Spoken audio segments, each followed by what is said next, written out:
Islamiyah Universitas Indonesia. Alhamdulillah pada kesempatan kali ini kita telah kehadiran Bapak Bastian Zulieno. Beliau merupakan Kaprodi Sastra Arab Fakultas Ilmu Pengetahuan Budaya UI. Pada kesempatan yang berbahagia pada malam hari ini, para jemaah sekalian, entah yang hadir, baik yang hadir secara langsung di aula utama Masjid Ukhuwah Islamiyah maupun yang bergabung secara virtual, pada kesempatan kali ini Bapak Bastian akan memaparkan tema yang sangat menarik tentang membaca kembali riwayat masuknya Islam ke Nusantara. Sebelumnya mungkin di antara para jemaah sekalian mungkin ada yang belum mengenal Pak Bastian. Pak Bastian ini merupakan Kaprodi, Ketua Program Studi Sastra Arab UI. Beliau menamatkan S1-nya di Fakultas Sastra UI ya Pak ya. Kemudian beliau mengembara jauh sekali untuk menuntut ilmu S2 dan S3-nya di Tehran University, Iran. Beliau memiliki kecenderungan di sastra Arab dan sastra Persia, betul Pak? Di Iran, karena Iran itu dulunya wilayah Persia gitu ya. Untuk tema kali ini sangat menarik, masuknya Islam ke Nusantara. Kita tahu bahwa Nusantara ini merupakan nama ya, atau julukan bagi wilayah Indonesia, Brunei Darussalam, Malaysia dan sekitarnya sebelum adanya kemerdekaan.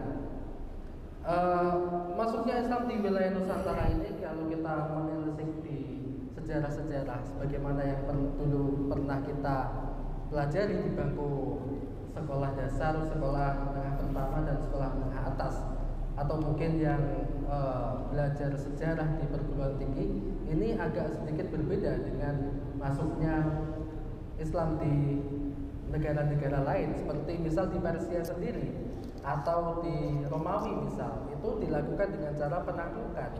Berbeda dengan sejarah masuknya Islam di wilayah Nusantara sendiri. Pada kesempatan kali ini Bapak Bastian akan memaparkan kepada kita tentang proses masuknya Islam, agama Islam di bumi Nusantara sehingga Islam menjadi agama mayoritas khususnya di Indonesia. Tak perlu lama-lama lagi, saya persilakan, mari kita sama-sama mendengarkan untayan-untayan ilmu dari Bapak Bastian Zulieno. Silakan Bapak. Terima kasih Mas Moderator. Assalamualaikum warahmatullahi wabarakatuh. Waalaikumsalam. Bismillahirrahmanirrahim. Alhamdulillahirabbil alamin. Assalatu wassalamu ala asrofil anbiya'i Muhammadin wa ala alihi washabihi wa man tabi'ahu bisanin ila yaumiddin, amma ba'd. Alhamdulillah, kita panjatkan kehadirat Allah Subhanahu wa taala. Sampai detik ini kita masih diberi nikmat yang tiada henti-hentinya, sehingga kita bisa duduk melakukan iktikaf di Masjid UI yang kita cintai ini. Salawat dan salam kita panjatkan kepada Rasulullah Muhammad sallallahu alaihi wasallam. Semoga dengan selalu kita mendawamkan salawat kepada beliau, kelak kita diakui sebagai umatnya kelak dan mendapat syafaat dari Muhammad Rasulullah sallallahu alaihi wasallam. Saya juga berterima kasih kepada seluruh panitia yang telah mengundang dalam hal ini untuk kajian tematik iktikaf di Masjid UI. Tentu sebagian atau yang datang ke sini adalah melakukan atau niatnya dari rumah itu ingin melakukan iktikaf. Jadi mengganggu mungkin kekhusyuan ya sebagian atau yang sedang melakukan iktikaf, saya mohon maaf sebelumnya. Tapi sebenarnya al-i'tikaf itu kalau di dalam bahasa Arab secara terminologis, al-i'tikaf wa al-iqamah fil masjid biniyati taqarrubin ilallah ta'ala. Jadi i'tikaf itu sebenarnya adalah berdiam diri di masjid dengan niat bertakarrub kepada Allah Subhanahu wa taala. Jadi kita duduk berdiam di masjid, kemudian niat kita i'tikaf untuk mendekatkan diri kepada Allah taala, itu sebenarnya kita sudah beriktikaf. Diam saja kita di masjid itu dengan niat i'tikaf sudah mendapat pahala i'tikaf. Ya, mudah-mudahan sambil beriktikaf dan mendengarkan insyaallah majelis ilmu yang mudah-mudahan bermanfaat bagi kita semua, atau paling tidak informasi, karena kita di lingkungan universitas, jadi tidak ada salahnya atau seyogyanya pun kita mempresentasikan hal-hal yang sifatnya kajian ilmiah. Mudah-mudahan bisa, atau sambil kita beriktikaf pun ya niatnya pun hanya bertakarub pada Allah Subhanahu wa taala, tentu insyaallah Allah meridhoi niat kita tersebut. Seperti yang sudah disampaikan oleh moderator tadi, bahwasanya tema yang akan saya sampaikan pada malam hari ini memang terkait dengan penelitian-penelitian kami sebelumnya. Jadi seolah kita membaca kembali riwayat-riwayat atau sumber-sumber tentang bagaimana sih masuknya Islam di Kepulauan Nusantara ini. Tema ini terlihat usang, bahkan jadul, ya. Tetapi kalau kita bahas kembali, selalu menarik. Kenapa? Karena satu, tidak ada sumber yang tegas, tidak ada dokumen yang paling tegas yang menyatakan bagaimana, kapan, dan siapa sebenarnya yang datang ke bumi Nusantara ini di awal-awal. Ya, ini kita bicara awal mula ya, awal mula, karena awal mula berarti setelah kedatangan Hindu-Buddha. Jadi awal mula kedatangan Hindu-Buddha, kemudian datang Islam ke Nusantara. Nah, kita bicara di ranah atau di wilayah awal mula masuknya Islam ke Nusantara. Karena tidak ada yang tegas tadi, akhirnya berbagai sumber berseliweran, ya, baik dari sarjana dalam negeri, sarjana luar negeri, mengajukan hipotesisnya, bahkan teori dari para ilmuwan-ilmuwan tersebut, ya, tentang bagaimana proses islamisasi atau masuknya Islam ke Nusantara. Kenapa kita perlu tahu? Ya, akhirnya kita sebagai penduduk atau sebagai negara dengan penduduk mayoritas muslim terbesar di dunia, boleh dong, atau seolah kita seakan wajib tahu nih gimana sebenarnya awal mula nenek moyang kita, leluhur kita tuh sampai akhirnya menerima agama Islam. Sebenarnya jawabannya satu. Jawabannya karena mereka dapat hidayah. Berarti kita nggak usah diskusi lagi, ya. Karena kalau jawabannya ya karena dapat hidayah, makanya masuk Islam. Ya udah, kita nggak usah diskusi. Ya karena memang itu jawabannya, ya. Karena walaupun bagaimanapun ya orang yang datang sini melakukan dakwah, kemudian akhirnya tidak mendapat hidayah, ya, orang-orang di sini saat itu, ya tentu tidak Islam juga akhirnya. Nah, tapi di luar faktor itu, tentu kita juga harus mencari sampai dapat hidayah itu seperti apa, ya. Sampai leluhur atau nenek moyang atau generasi bahla dulu itu akhirnya dapat hidayah dan bertransformasi dari kepercayaan lama ke kepercayaan baru, dalam hal ini Islam, ya kita juga ingin tahu dong prosesnya. Yang paling tegas itu adalah sepakat bahwa para sejarawan, kemudian sarjana sepakat bahwa memang Islam itu datang ke Nusantara itu dengan jalan damai, tidak ada peperangan. Selain tidak ada peperangan, juga tidak ada nabi yang turun di sini. Ya, lain di tempat wilayah yang lain. Tapi yang menjadi menarik para ilmuwan dari luar atau bahkan peneliti-peneliti dari luar itu, sudahlah jalannya dengan jalan damai, kemudian tidak pernah ada nabi yang turun ke sini, tapi menerima Islam secara masif, bahkan saat ini atau hari ini menjadi populasi terbesar muslim di dunia. Itu yang menarik para peneliti, bagaimana prosesnya. Nah, di dalam buku-buku pelajaran ya kita selalu disuguhkan atau dari SD, bahkan saya dari SD kalau ada buku sejarah sampai kita SMA atau perguruan tinggi selalu menyebutkan ini semua karena pedagang, ya. Artinya pedagang yang datang kemudian menyebarkan agama Islam. Artinya dari situ mulanya kita mulai berpikir, saya pun awalnya mulai berpikir, ini apa betul 100% yang datang itu adalah para pedagang kemudian menyebarkan agama Islam.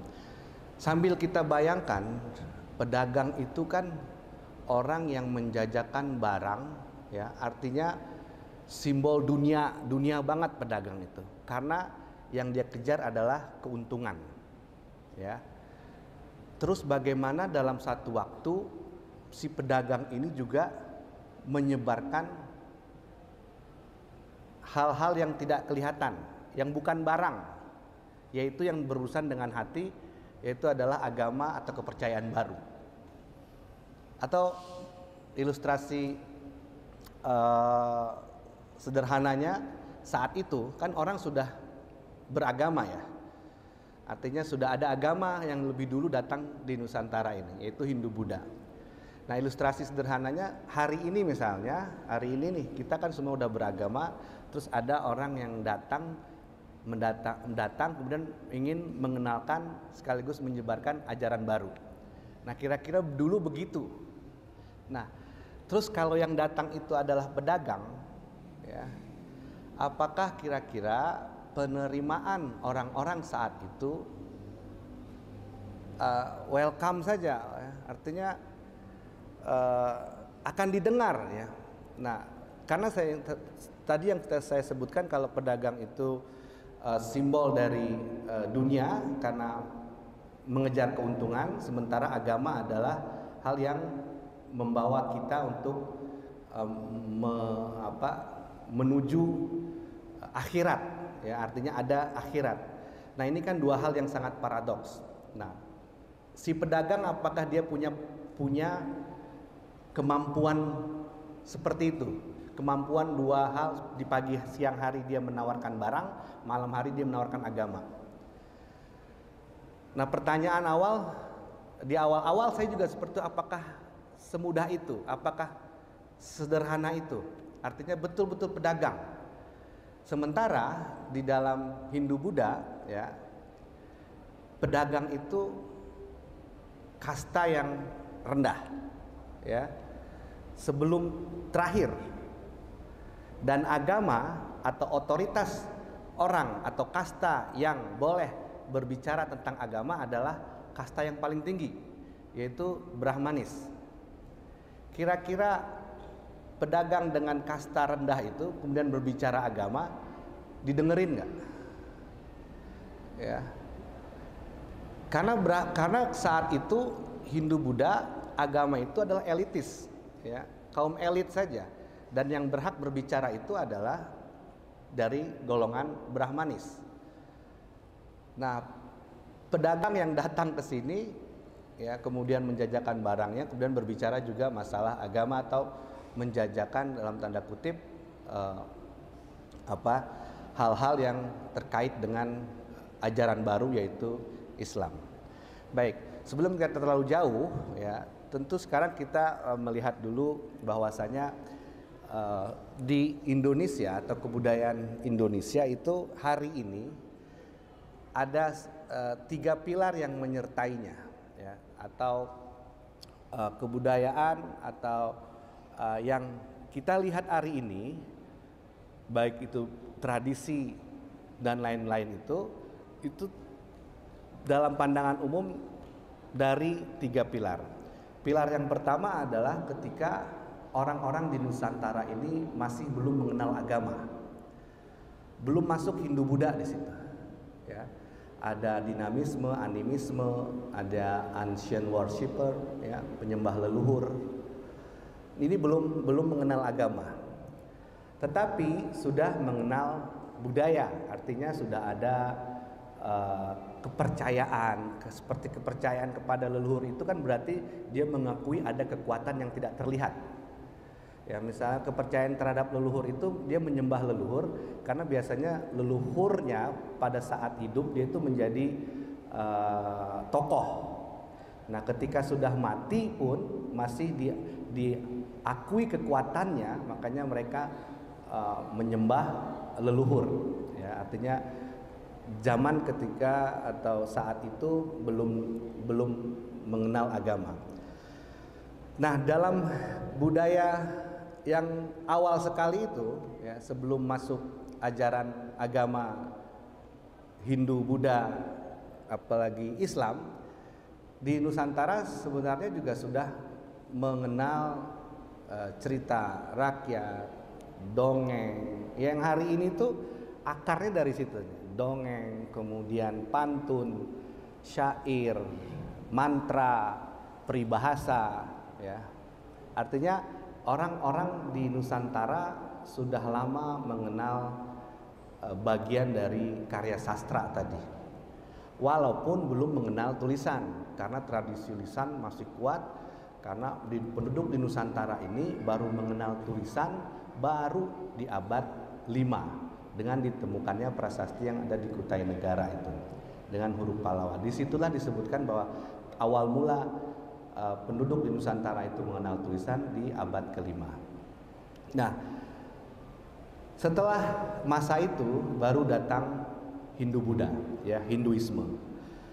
Nah, Hinduisme ini atau kebudayaan yang dibawa orang-orang India ini mengenalkan penduduk di Nusantara mengenalkan tulisan.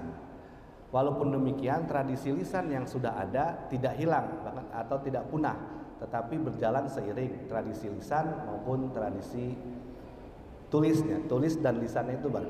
Tetapi tulis yang mengenalkan adalah dari kebudayaan India.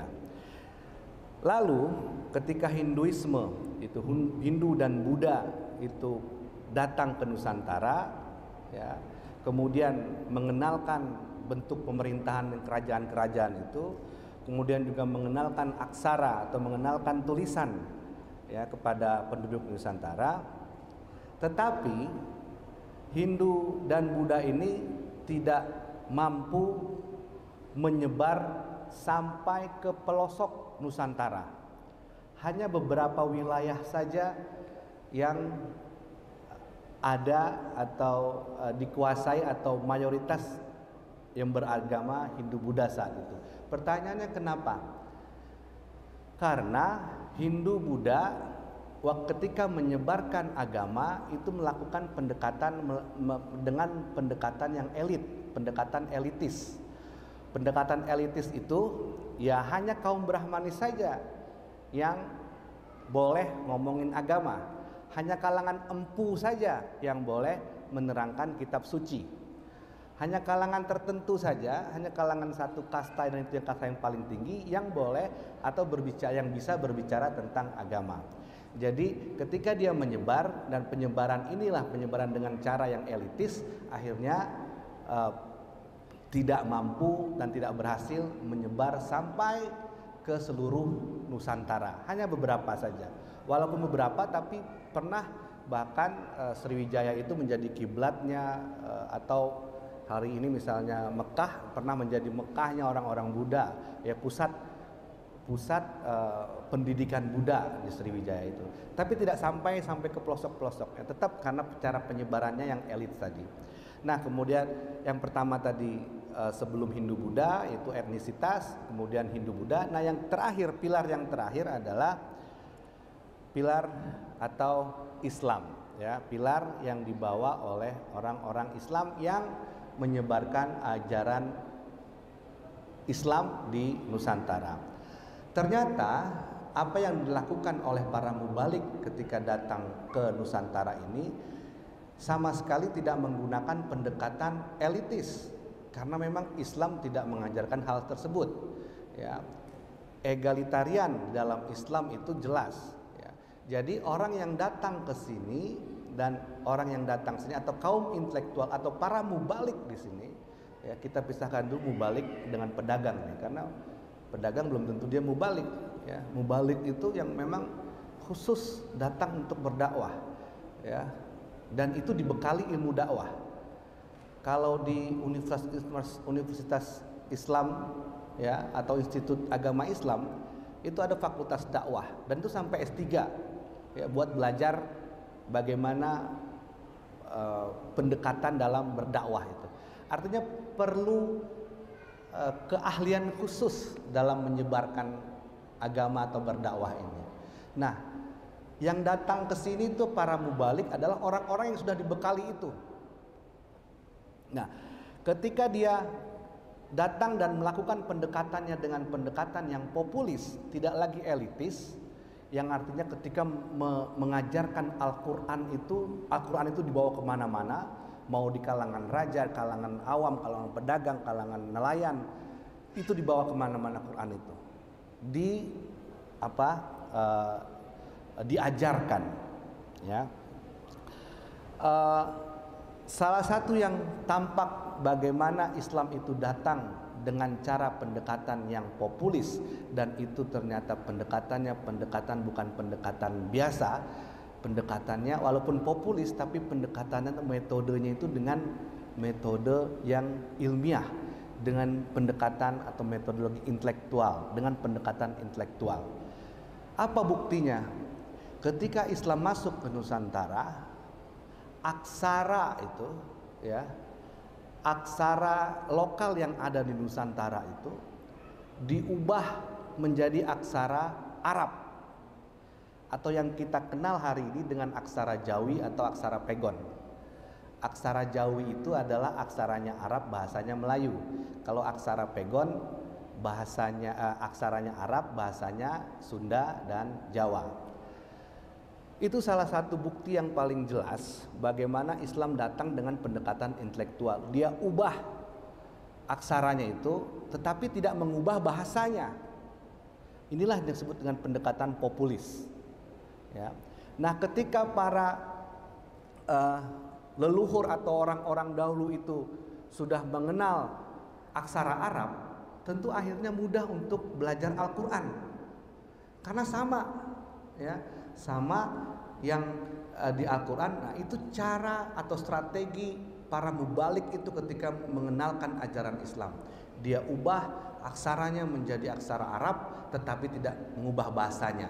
Artinya pendekatan populis dan akomodatif, mengakomodir unsur lokalitas, ya.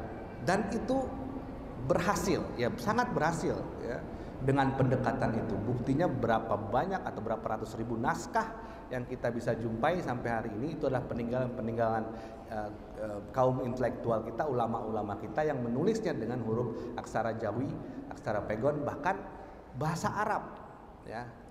Nah, Hamzah Pansuri pada abad ke-16 di bukunya, di karyanya berjudul Syarabul Asyikin atau intisari ajaran tasawufnya Hamzah Pansuri, di pembukaannya itu dia menyebutkan, ketahuilah bahwa fakir Doib Hamzah Pansuri hendak menyatakan jalan kepada Allah Subhanahu wa Ta'ala dan ma'rifat Allah dengan bahasa Jawi.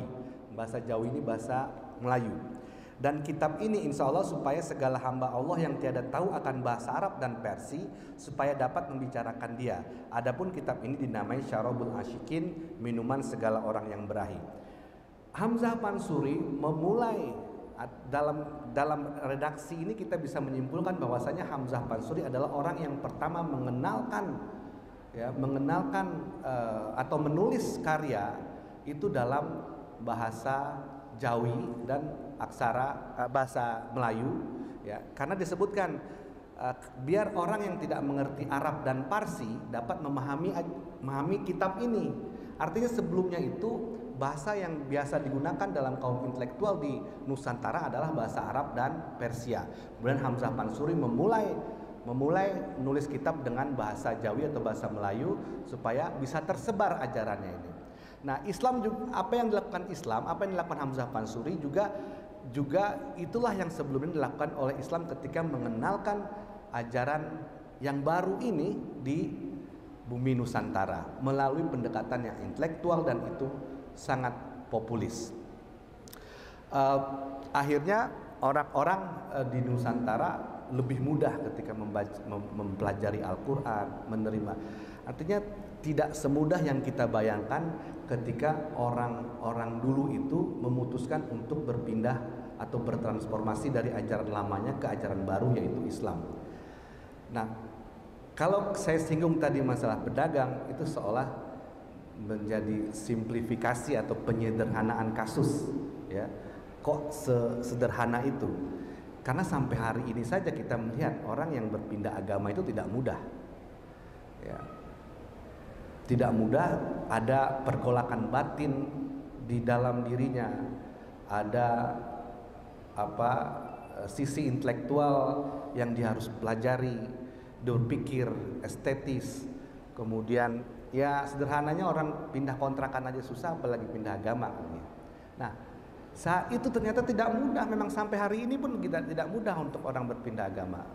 Nah, kalau kita langsung melakukan setuju dengan bahwa itu adalah di bawah para atau mayoritas atau yang paling berhasil itu adalah para pedagang, nah berarti seolah kita ya menyederhanakan, ya, seolah tidak ada proses intelektual di dalam itu, tidak ada proses pertarungan batin intelektual ketika orang memutuskan untuk berpindah memeluk agama Islam saat itu. Ya, ternyata apa yang dilakukan Mubalik tadi yang datang ke sini itu pertama pinter, ya. Dia langsung ke intelektualnya, diubah langsung aksaranya menjadi aksara Arab, tapi bahasanya tidak berubah.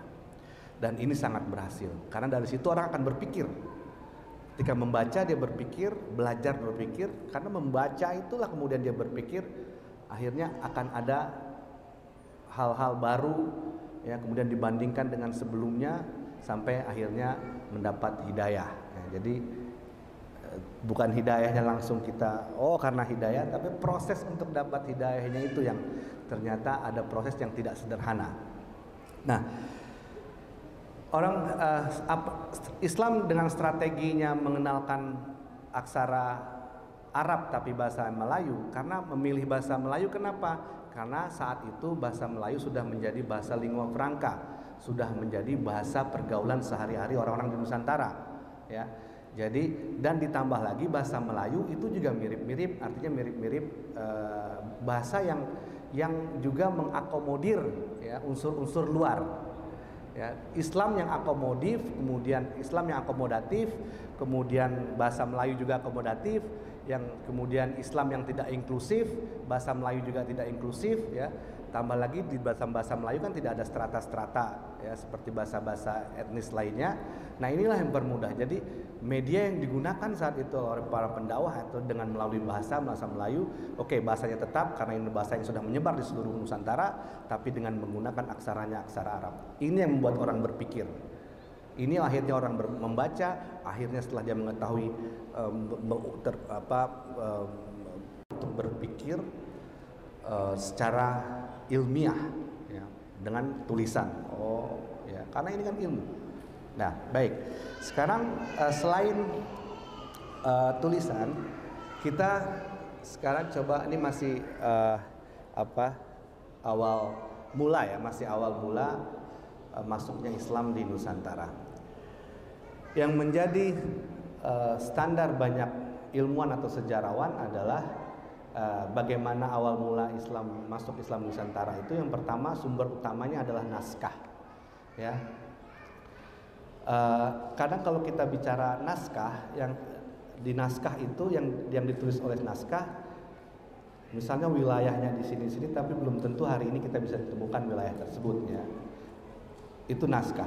Dan yang paling mudah sebenarnya bagi sejarawan, arkeolog maupun sarjana yang meneliti bagaimana masuknya Islam Nusantara itu melalui nisan. Kenapa nisan? Kenapa nisan itu akhirnya menjadi penting? Ya, karena nisan itu dikenalkan oleh orang Islam. Sebelum agama Islam atau sebelum sebutlah Hindu Buddha, tidak ada nisan. Ya. Ketika orang itu mati, pilihannya kan dilarung di lautan, dikremasi atau ditaruh di gua. Ya. Di naskah-naskah itu tuliskan misalnya raja Hindu siapa namanya gitu kan, misalnya Raja A meninggal pada tahun ini. Ya nggak disebutkan kuburannya di mana, emang nggak ada kuburannya, ya artinya udah meninggal selesai. Nah, kenapa akhirnya nisan menjadi penting? Ya karena nisan itu tanda awal ada orang Islam itu nisan. Karena orang Islam lah yang mengenalkan nisan, bukan hanya mengenalkan nisan, bahkan ya dari proses merawat atau pemulasaran jenazah ya, mengkafani sampai liang lahat sampai akhirnya nisan itu kan Islam yang mengenalkan. Akhirnya nisan itu menjadi tonggak atau menjadi acuan yang penting bagaimana awal mula masuknya Islam, karena itu tanda ada orang Islam itu yang nisan. Nah, lalu sekarang kita lihat nisan-nisan kuno yang kita temui di seluruh kepulauan Nusantara. Untuk yang awal-awal tentu kita banyak melihatnya di daerah Sumatera, artinya di awal-awal itu di tahun-tahun tua ya. Nah, di nisan itu juga ternyata dibuat tidak sederhana.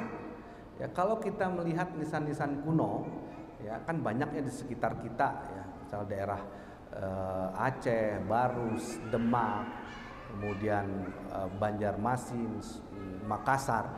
Itu nisan yang ada kaligrafi, inskripsinya pun inskripsinya kaligrafi. Dengan kaligrafi itu di mana Islam berkembang pasti ada seni kaligrafi di situ. Seni kaligrafi mengikuti Islam berkembang. Ya, lagi-lagi dengan tulisan. Karena tidak salah dan harus kita yakini kenapa ayat pertama itu Iqra. Iqra bukan perintah yang lain. Iqra itu kan fi'il amr ya, kata pekerja perintah dalam bahasa Arab yang artinya bacalah. Ya. Kenapa tidak kata kerja perintah yang lain? Ya, tapi kenapa Iqra? Karena dengan baca tentu orang berpikir. Dari berpikir itulah nanti dia akan mengeksplorasi sampai akhirnya memutuskan dan bisa membedakan mana yang hak, mana yang batil, ya, atau paling tidak dia pintar, ya, cerdas dalam melihat apapun, peristiwa apapun. Nah, kaligrafi lagi ada nisan. Jadi inskripsi itu inskripsi itu tulisan yang ada di nisan. Itu kaligrafinya indah. Nah, bukan hanya inskripsi, juga ornamen, bahkan bentuk nisannya itu yang sangat estetis, ya. Jadi dan inskripsinya itu ada ayat Quran, ya, potongan-potongan ayat Quran. Kemudian ada syair-syair, ya. Nah, akhirnya kita tadi kesimpulannya bahwa nisan adalah tanda yang paling penting, tanda masuknya Islam di wilayah tersebut, ya. Karena kalau ada nisan berarti sudah masuk Islam di situ, sudah ada orang Islam di situ. Kemudian nisan ini akhirnya menjadi media, ya, menjadi media dakwah saat itu, ya. Jadi nisan juga menjadi salah satu media untuk menyebarkan Islam. Oleh karena itu nisan itu dibuat tidak sederhana. Ya, jangan bayangkan atau kita bayangkan nisan hari ini. Nisan hari ini itu kan nama, lahir, wafat gitu ya. Ya, udah selesai. Tapi kalau kita lihat nisan-nisan dulu, ya, tidak sekedar itu. Ya, ada ayat Quran di situ, ada syair. Nah, akhirnya kita mengambil kesimpulan lagi, berasumsi lagi bahwa nisan itu sebenarnya bukan tanda orang hidup, bahwa sebenarnya nisan itu bukan tanda orang mati, tapi tanda untuk orang hidup. Kita balik konsepnya. Nisan itu bukan tanda orang mati, tapi tanda untuk orang hidup. Karena apa? Ya, karena ketika orang hidup melewati nisan, ya, dan nisan itu ada inskripsi ayat-ayat Quran, misalnya ayat Quran yang menyebutkan bahwa segala sesuatunya itu akan binasa kecuali Allah. Oh, berarti kan paling tidak kita mengambil menafsirkan ayat tersebut bahwasanya saya pun akan mati dan akan seperti itu, akan terbaring juga di situ. Ya, misalnya nanti ada syair-syair lagi yang itu mengingatkan. Akhirnya salah satu fungsi orang berziarah itu, ya, salah satu fungsi orang berziarah ke makam itu adalah mengingat kematian. Dan akhirnya konsep tadi nisan sebagai tanda orang hidup itu sebagaimana mestinya memang seperti itu, ya. Baik. Nah, kalau kita lihat lagi kenapa ada nisan. Misalnya sekarang kita lihat langsung ada syair-syair ternyata di nisan tersebut. Pertama tadi saya sudah awal di Nusantara sudah mengenal sastra, akhirnya di nisan itu pun ada syair. Syair itu tidak turun ujuk-ujuk, ya. Artinya tidak mungkin orang di Nusantara itu tidak mengenal syair, kemudian harus ada syair di nisan. Ada nisan di syair karena memang penduduk Nusantara sudah kenal syair. Sebelum kita mengenal kata puisi, poetik yang berasal dari bahasa Latin, sebelum kita mengenal kata poetik atau puisi, kita sudah ada yang namanya syair, pantun, peribahasa, mantra, bidal, ya. Itu semua adalah metaforik yang bagian genre dari sastra seperti syair tadi, ya. Artinya kita sudah mengenal sastra. Salah satu pendekatan tadi, lagi-lagi pendekatan yang dilakukan oleh Mubalik tadi dengan intelektual, dengan sastra, ya. Sastra artinya orang akhirnya membaca. Nah, nisan sebagai tanda orang hidup, budaya lokal sudah mengenal syair, kemudian ayat Quran ditulis dengan gaya kaligrafi yang indah. Sebenarnya itu upaya menyatukan wahyu dan seni. Kaligrafi, ya, ayat Quran itu ditulis dengan kaligrafi yang sangat indah, itu perpaduan antara wahyu dan seni. Ya, dulu ya, orang itu menulis kan di masjid-masjid ini kan, ya. Kemudian di pinggir-pinggir Al-Qur'an, ya, bahkan di nisan, ya. Karena apa? Karena bagaimana mungkin menulis kalam ilahi, menulis wahyu dengan tulisan yang biasa. Ya, artinya tidak imbang. Makanya ditulis ayat-ayat Quran itu tulis dengan sangat-sangat indah, makanya ada seni kaligrafi. Lanjut kita lihat misalnya nisan yang ada di Aceh, ya. Ini nisan sama sekali tidak ada bahasa Arabnya, tapi ini menggunakan aksara Sumatera kuno, ya. Dan itu syair dalam bahasa Sumatera kuno, dan orang Islam, ya. Orang Islam nisan, karena nisan memang orang Islam. Ya, di sini ada Raja Iman Wardah Rahmatullah. Ya, terakhir itu Ilahi ya Rabbi Tuhan Samuha, taruh dalam suarga Tuhan Tatuha. Ya, ini unsur lokalitas masih ada di awal-awal itu, mengenalkan Islam tidak langsung diubah menjadi aksara Arab, tapi masih dengan aksara kuno tapi isinya Islam. Ya, bajunya Hindu, isinya Islam. Ya, supaya menarik. Nah, ini juga ada nisan milik raja pertama dari kerajaan atau Kesultanan Samudra Pasai. Samudra Pasai adalah kerajaan Islam tertua di Nusantara dan raja pertamanya bernama Malikus Saleh. Di nisannya juga ada syair. Syairnya juga mengajak orang untuk mengingat kepada kematian, bahwasanya dunia itu hanya sementara saja, ya. Innamad dunya fana laisad dunya thubut, innamad dunya kabaitin nasajatul ankabut walaqad yakfika minha ayyuhat talibul qut wala umri an qalil kullu man fiha yamut, ya, yang diterjemahkan oleh Tengku Ibnu Afrian kira-kira seperti ini. Dunia itu rapuh. Nah, syair-syair yang inskripsi yang tertulis di nisan itu tentu diperuntukkan untuk orang yang masih hidup supaya membaca dan mengambil pelajaran atau hikmah, ya. Karena bukan untuk orang yang mati lagi, untuk orang yang dikuburkan itu sudah selesai, nggak perlu syair, tidak perlu ayat Quran lagi, mereka sudah selesai urusannya. Tapi ini adalah untuk orang hidup. Akhirnya nisan itu sebagai tanda orang hidup. Begitu juga yang ada di barus. Yang di barus ini menggunakan syair juga, menggunakan bahasa Persia. Di atasnya itu Jahonyot garas moraftani zemardum nemonat bejus imardumi. Artinya dunia itu hanya laluan, semua kita akan pergi, kita semua akan pergi, yang tersisa dari manusia itu hanya sisi kemanusiaannya. Ini juga pesan untuk orang hidup, ya, supaya kita. Nah kemudian di Aceh lagi itu di tengah sawah, ada di tengah sawah itu kita lihat itu ada makam.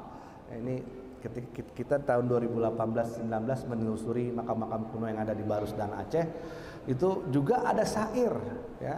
Syairnya juga untuk mengingatkan kepada orang yang hidup bahwasanya bisyar salha besar hak morawat ko in ob cishme oyat wabaris sabarawat in panjrus muhlat ayyom odami barhaqe digaron betakabur cerawat. Artinya kira-kira gini,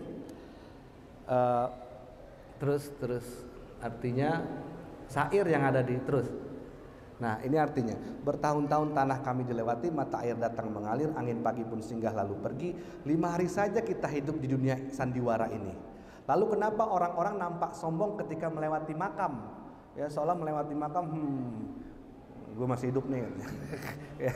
Ya, atau biasa saja melewati makam gitu, nggak ada atau ya, wahai kawan, jika kau lewat di depan jenazah musuh, jangan congkak karena kau juga akan mengalami hal yang sama, akan terbaring juga di sini. Hari ini kain bajumu melenggang menyapa tanah. Besok debu dari jasadmu yang melayang-layang di udara. Ya, jadi kalau kita jalan kemudian celana atau kain dari pakaian kita itu menyapu tanah, seolah-olah kita sombong dengan tanah, berdada-dada dengan tanah, menyapa tanah, hai. Besok debu dari jasadmu yang akan melayang-layang di udara. Ya. Ini syair yang betul-betul mengingatkan kepada kita yang masih hidup. Ya. Dunia itu laksana kekasih yang tak setia, ya seperti cermin yang menyinari wajah siapapun yang melewatinya. Ya. Nah, kemudian di Aceh lagi ada syair lagi nah ini di Aceh ini di daerah Lamuri, ya, di daerah Lamuri itu ada nisan juga yang memiliki inskripsi dalam bentuk syair berbahasa Arab. Sederhana tulisannya ini, maksudnya kalimatnya sederhana tapi maknanya dia bilang wal bahru amikun wa bahru amik bila sufunin fa kaifa ta'burun. Laut itu dalam bila tanpa perahu bagaimana kamu menyeberanginya. Itu maknanya kira-kira dalam tasawuf itu menyebutkan bahwasanya dunia itu adalah lautan yang dalam. Siapapun yang lewat pasti tenggelam, ya. Nah, yang tidak tenggelam itu adalah yang lewat dengan perahu. Nah, perahu itu adalah takwa kepada Allah Subhanahu wa taala. Ya. Jadi wal bahru amiq katanya lautan itu dalam, tanpa perahu wa fakaifa ta'burun, tanpa perahu bagaimana kalian bisa menyeberanginya. Nah, kemudian itu tadi masih jadi inskripsi atau nisan-nisan, ya. Nah, nisan kita nyinggung kembali tentang awal mula masuk Islam Nusantara. Untuk nisan yang paling tua itu masih nisan yang ditemukan di Leran Gresik, itu makam Fatimah binti Maimun, itu abad 11, ya, masih itu, tetapi masih perdebatan karena saat itu wilayah itu belum ada Islam. Lalu siapa Fatimah binti Maimun ini? Ya, masih banyak perdebatan. Ada yang bilang dia meninggal di lautan, kemudian dikuburkan di situ. Ya, Tapi kalau di Aceh, kemudian Barus itu kan sudah ada kerajaan Islam di sana, artinya Islam sudah settle di sana. Nah, tapi di tahun 1000, karena kalau di tahun 1000 wilayah Jawa itu belum Islam. Ya, terus Fatimah binti Maimun ini saya banyak asumsi-asumsi yang berkembang di sana. Terakhir kita lihat bagaimana nisan hari ini. Ya. Terus ini saya bandingkan ketika kita berkunjung ke Azerbaijan, Asia Tengah dan negara Kaukasus, kita bandingkan nisan-nisan yang ternyata mirip-mirip dengan nisan Nusantara, yang itu semuanya tokoh sufi. Ya, semuanya itu nisan-nisan yang bercorak sufisme, artinya ada pengaruh sufisme yang melekat pada nisan itu.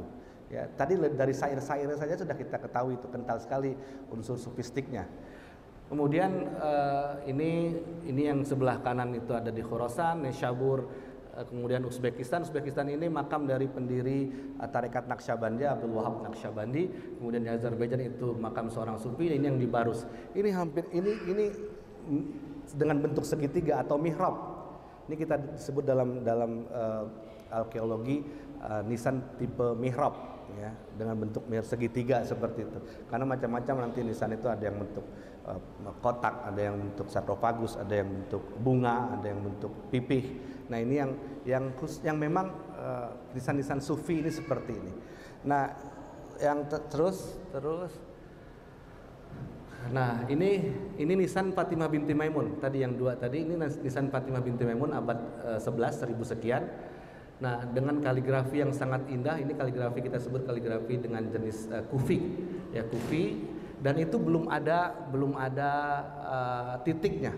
Jadi jangan bayangkan bahasa Arab dulu dengan hari ini tuh ya sudah seperti ini. Dulu itu bahasa Arab di awal-awal tidak ada titik, bukan tidak ada baris atau harokat lagi, titik, ya, tidak ada titik. Jadi, nah, di Indonesia, di Nusantara ada nisan yang tidak bertitik. Inilah nisan Fatimah binti Maimun. Itu masih menggunakan kaligrafi kufi generasi pertama yang tidak ada titik, yang belum bertitik, ya. Jadi itu ada misalnya yang satu baris dari atas ya, 1, 2, 3, 4. Nah, 4 paling kanan itu kan bacanya alfa li Fatimah, tapi fa-nya nggak ada titik, tak marbutnya juga nggak ada titik. Nah, itu kelihatan ini sama sekali tidak ada titik. Jadi bisa bacanya Asimah juga, kadang itu ada yang bacanya banyak. Karena dulu memang di awalnya tidak ada titik. Dan semua nisan-nisan yang ditemukan di Nusantara itu sudah bertitik semua kecuali ini. Artinya belakangan, ya. Artinya Islam itu mulai menyebar besar itu ya sekitar setelah abad 13, karena Samudra Pasai terjaga ketika dia mati, ya. Jadi justru waktu hidup kita ini tidur, nanti ketika mati baru kita bangun. Nah, lu matinya kebalik, jadi kita sekarang kita bangun nanti mati. Tapi nah, ini tentu adalah peringatan bagi kita yang hidup, ya, terutama yang nisannya si Annemere Schimmel ini yang di Jerman itu betul-betul memberikan peringatan kepada sebagai orang hidup. Nah, yang terakhir itu nisan-nisan dengan tipe yang ada di Pantura, pantai utara hari ini, itu nisannya ya udah nisan yang seperti kita lihat, jadi cuma ada nama dan lahir dan wafat, ya. Artinya kita jadi terputus tuh dengan budaya bersastra, kaligrafi indah, kemudian nisan itu menjadi nah, inilah salah satu kenapa Islam itu sangat tertarik, ya, atau penduduk Nusantara waktu itu benar-benar menerima Islam, ya. Artinya yang datang pintar, yang di sini juga pintar, ya. Dan kita tidak hanya menerima begitu saja, tidak dicekokin gitu saja, yang di sana itu. Nah, kembali ke pertanyaan di awal saya itu, apakah mereka ini pedagang, ya? Kita sambil membayangkan tipologi pedagang hari ini, ya, apakah memang kaum intelektual dan datang ke sini bertemu dengan kaum intelektual di sini. Saya kira itu sebagai pemantik, ya. Mudah-mudahan ada pertanyaan dari diskusi ini. Terima kasih. Assalamualaikum warahmatullahi wabarakatuh. Waalaikumsalam warahmatullahi wabarakatuh. Alhamdulillah, luar biasa sekali insight yang diberikan oleh Pak Bastian.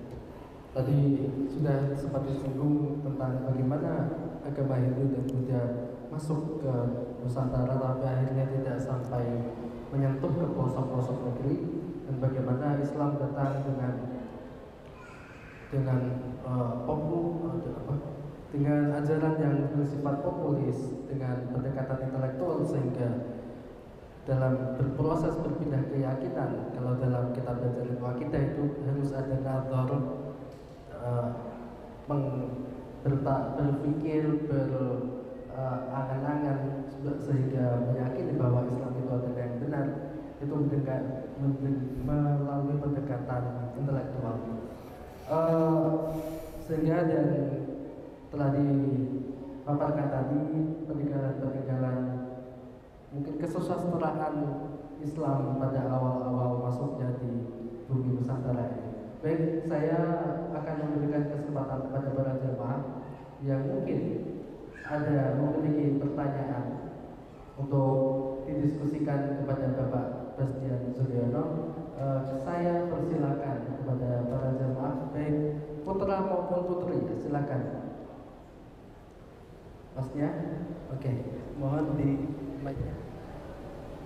Mohon sebutkan nama dan asalnya dari mana ya.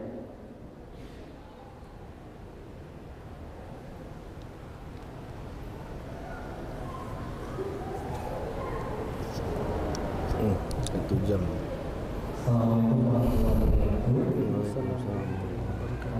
Saya Jalan. Saya punya Pak Bastian. Jadi jujur saya tertarik dengan materi yang disampaikan Pak Bastian karena sangat beda dengan pengetahuan yang saya ketahui tentang sejarah penyebaran Islam, terutama karena banyaknya pembelajaran sejarah di sekolah yang mengatakan bahwa Islam itu memang banyak disebar melalui peradaban. Nah, tadi juga di akhir sempat disinggung kita ini sebenarnya terputus sejarahnya gitu. Nah, mungkin yang saya tanyakan ini saya mau menanyakan pendapat Pak Bastian terkait kenapa sih buku-buku sejarah tentang penyebaran Islam di Indonesia itu memilih teori yang dianggap sebagai simplifikasi penyederhanaan bahwa penyebaran Islam itu melalui peradaban saja. Padahal sebenarnya ada fakta-fakta lain yang menjelaskan bahwa penyebaran Islam itu melalui tahapan intelektualitas gitu ya. Yang ini sebenarnya menjadi poin bahwa sebenarnya penyebaran Islam di awal ya itu terjadi karena banyaknya orang-orang yang cerdas, yang berpikir cerdas. Nah, mungkin ini juga sedikit saya jadi berpikir terkait dengan lisan yang tadi disampaikan bahwa lisan itu sebenarnya adalah pengingat untuk orang yang hidup, tapi mungkin apakah karena simplifikasi sejarah yang ada sehingga kita hanya tahu nih lisan itu hanya sebagai tanda siapa yang meninggal. Mungkin itu apakah kaitannya dengan sejarah. Dan ini lanjut ke pertanyaan kedua yang saya menarik karena saya orang awam, saya ingin bertanya mungkin di ilmu sejarah itu bagaimana sih cara menguji sebuah hipotesa, karena ini kan kejadian sudah lalu ya, dan tidak konkret gitu. Nah, kita mengalaminya sebagai orang yang berbeda itu bagaimana sih cara mengujinya? Mungkin itu terima kasih. Tampung dulu aja. Ya Pak. Kalau ada lagi biar langsung. Mungkin dijawab dulu Pak. Udah bentar lama loh. Cuman biasanya saling terkait tuh biasanya. Oh gitu. Kalau ada lagi biar nggak terlalu lama. Baik, terima kasih Mas siapa tadi? Hendra. Mas Indra. Oke, pertanyaan yang bagus sekali. Satu pertanyaan lagi mungkin? Belum ada Pak. Oke, jadi Mas Indra tadi tanya yang pertama tentang kenapa sih di buku-buku sejarah yang diajarkan itu lebih condong kepada pendekatan bahwa Islam itu dibawa oleh para pedagang. Apakah ini terjadi sebagaimana yang tadi disampaikan, ada simplifikasi terhadap sejarah masuknya Islam di Nusantara. Yang kedua mungkin tadi bertanya tentang bagaimana membuktikan hipotesis dalam ilmu sejarah tadi. Baik, silakan Pak. Baik, terima kasih atas pertanyaannya. Bagus sekali Saudara Hendra. Untuk soal yang pertama, uh, kalau saya menyebutnya memang simplifikasi, karena setelah saya teliti akhirnya ini apa yang kita tahu selama ini seolah-olah disederhanakan. Sekarang pertanyaan selanjutnya, kenapa bisa seperti itu? Kenapa bisa ada penyederhanaan dan kita mengamini hal itu? Ya, padahal setelah kita pikir-pikir, kan pindah agama itu susah, ya. Terus tiba-tiba ada pedagang yang datang masukin, paginya nawarin kurma gitu kan, malamnya dia ngomongin masalah agama baru. Sementara pedagang itu adalah kasta yang terendah, siapa yang mau dengerin gitu kan saat itu ya. Nah, kalau saya memang setelah kita meneliti ini kan, akhirnya setelah kita meneliti akhirnya kita tahu, dan kita ada asumsi baru lah gitu ya. Tentu kita tidak membantah teori-teori yang sudah ada ya. Kita justru memberitahu ada asumsi yang seperti ini yang kemungkinan membuka celah untuk akan ada teori baru kalau diteliti selanjutnya ya. Teori-teori itu akan terus ada ya, teori Gujarat, teori Persia, teori Arab, teori Cina ya. Kemudian yang memantik saya juga untuk terus ya, saya itu dalam sebenarnya siapa orang-orang ini, saya bilang gitu ya. Saya tidak mau lagi terus, atau kami dalam hal ini tidak lagi mau berkutat dari mana, tapi siapa sebenarnya orang-orang ini ya, siapa sebenarnya. Dan itu penting bagi saya, siapa itu penting, karena kalau dari mana, jangan-jangan orangnya sama, berangkatnya dari mana-mana. Ya, Gujarat ya, sampai hari ini tidak ada impact atau pengaruh budaya Gujarat yang sampai dalam karya intelektual kita. Kalau Arab jelas ya. Kemudian Persia dalam sastra kita, dalam klasik juga jelas. Gujarat ini apa? Ya, pengaruhnya di susastraan kita misalnya, atau di cara kita. Sementara Gujarat hari ini itu juga bukan tidak menandakan dulu dia pernah jadi pusat peradaban Islam. Dan menurut para arkeolog teman-teman saya yang di UI khususnya, memang mengamini, memang Mas Bas katanya, kalau di arkeologi sendiri yang paling kuat itu adalah teori Gujarat ya. Nah, kalau menurut saya sendiri justru yang paling lemah, karena ketika saya punya teman orang India, saya bilang, "Kau dulu kan saya cuma iseng aja nanya, kamu tahu nggak kata di Indonesia itu orang-orang Islam di Indonesia itu masuk Islam itu lewat wilayah kamu, di mana? Gujarat." Saya bilang Gujarat. Dia tuh sambil mikir karena dan membayangkan Gujarat hari ini, dan kok bisa Gujarat ya kata dia. Kenapa nggak orang? Ya karena dia tidak pernah menjadi pusat peradaban Islam saat itu. Ya. Nah, makanya kita teliti lagi. Ternyata Gujarat ini memang dia pelabuhannya, tentu karena dulu kan belum ada pesawat, belum ada bis ya, tidak ada darat, tidak ada udara, berarti kan hanya pelabuhan. Jadi pastinya ada bandar, ada pelabuhan besar yang membuat orang itu melakukan pelayaran. Memang yang punya perahu itu adalah saudagar, ya, pedagang, ya. Tetapi sepertinya di dalam perahu itu tidak semua pedagang. Ada kelompok yang memang visinya dan misinya untuk membawa ajaran agama Islam. Ada kelompok di dalamnya memang dari awal sudah dibekali dengan ilmu-ilmu bagaimana mengenalkan ajaran agama Islam. Karena tidak mudah juga, ya. Apalagi wilayah di sini, saya sudah berapa kali saya katakan, di wilayah di sini itu orang-orangnya sudah beragama. Ya. Kalau dia datang dengan ilmu yang biasa-biasa saja, ya, dengan ilmu Islam yang ilmu agama yang tidak mumpuni, mental sama orang-orang ini. Bahkan akan ada resistensi dari sini. Siapa kamu bawa ajaran baru? Ya. Nah, akhirnya menurut saya, ya, saya kira, jadi memang yang punya perahu itu adalah saudagar, ya, pedagang besar. Ya, tetapi di dalam perahu itu tidak semuanya para pedagang. Ada kelompok orang yang memang khusus, ya, untuk tablik, untuk menyebarkan agama Islam, dan itu orang-orang yang sudah dibekali. Dan tentunya sebelum kesini dia juga pasti sudah survei. Nah, saya setuju dengan pendapat salah satu sejarawan di Malaysia itu. Asumsi dulu kan Nabi Muhammad itu bolak sebelum bi'tsat ya, sebelum diutus kenabiannya kan bolak-balik ke Syam berdagang. Ya, berdagang di Syam itu. Bolak-balik ke Syam. Pasti di Syam itu Nabi Muhammad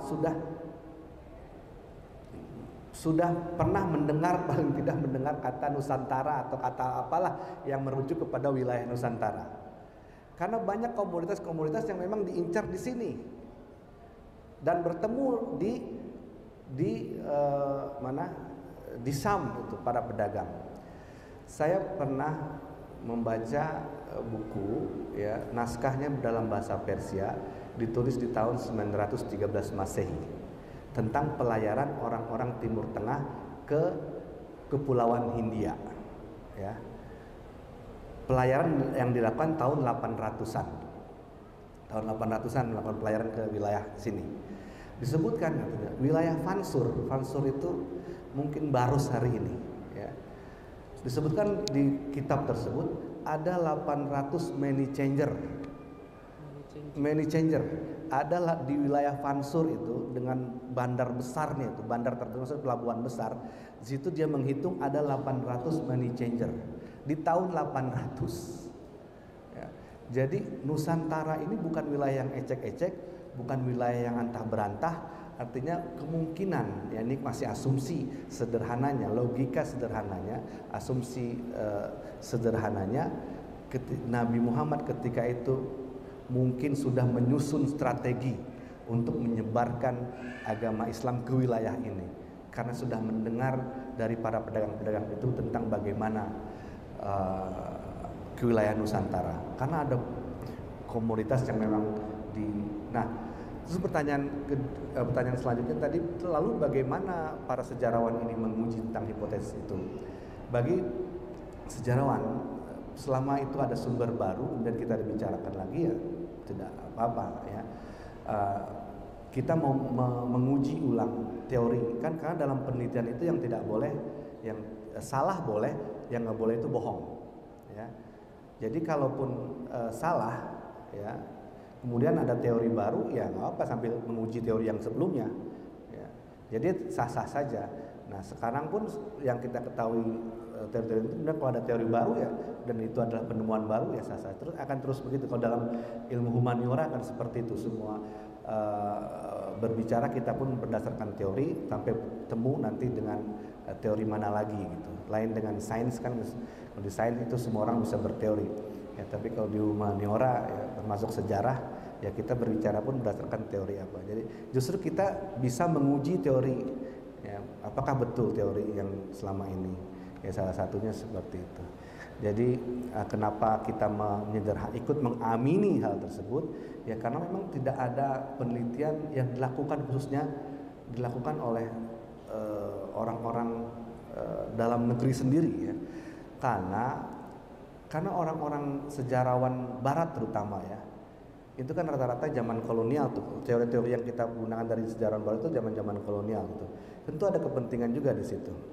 Ditambah lagi ketika dia bertemu dengan fakta historis atau artefak atau hal-hal yang sufistik, itu orang Islam aja belum tentu paham dengan tasawuf itu, apalagi orang, akhirnya dia akan deterministik, hal-hal yang nyata saja, yang real saja. Kalau nggak ada itu, nah, sementara nanti ada naskah yang berbicara tentang Sunan ini bagaimana dia bisa begini-begini. Itu untuk dibuktikan secara empirik dengan pendekatan rasional itu, sementara faktanya tentang hal-hal kebatinan atau tasawuf atau sebut saja hal-hal yang mistik itu, dari Sabang sampai Merauke banyak sekali ya. Nah, termasuk yang datang ke sini pun ketika menyebarkan agama Islam, saya kira bukan orang yang hanya dibekali ilmu-ilmu, sepertinya ada ilmu batin juga yang mereka. Jadi kalau mungkin kayak adu sakti kayaknya selama di sini, karena di sini terkenal dengan wilayah yang ya itu tadi ya, Jadi itu juga yang membuat salah satu menurut saya sejarawan Barat. Karena begini, hampir semua sejarawan itu menyebutkan bahwasanya kecuali Azumardi Azra ya, menyebutkan kalau Azumardi bilang kelompok Sufi ini adalah orang yang berperan dalam menyebarkan agama Islam Nusantara. Ya. Kemudian A.H. Jones itu sejarawan dari Barat juga menyebutkan bahwasanya kelompok Sufi adalah salah satu kelompok yang ikut meramaikan Islamisasi di Nusantara. Nah, jadi dia ini kelompok Sufi yang kita lihat dari tadi coraknya kental itu dianggap sempalan saja, dianggap ya tidak terlalu dominan lah. Ya itu lebih kita diarahkan kepada pedagang itu saja. Jadi kalau ternyata Islam di Indonesia ini juga tidak ada turunan yang secara melihat materi. Kalau semuanya karena pedagang biasanya kan selalu hitung-hitungan. Tapi Islam kita ternyata Islam yang tidak ada hubungannya juga dengan para pedagang itu. Karena nisan-nisan tadi nggak ada nisan pedagang tadi itu. Semuanya ilmuwan nisan-nisan itu. Ya. Saya kira itu ya, mudah-mudahan bisa terjawab. Terima kasih. Alhamdulillah. Ya. Jadi setelah kita ikuti bersama kajian tentang bagaimana awal masuknya Islam di Indonesia, tadi telah terjawab pertanyaan dari saudara Indra. Mungkin kita cukupkan sampai di sini pembahasan kita tentang membaca kembali riwayat masuknya Islam ke Nusantara. Tapi tenang, para jamaah sekalian, ini baru pertemuan pertama. Insyaallah besok lagi ya Pak. Besok akan kita lanjutkan kembali kajian kita tentang masih di tema yang sama mungkin atau tema yang berbeda. Sastra ini membaca karya-karya, membaca pemikiran para kaum sufi. Apa aja kemarin itu? Sastra sufi.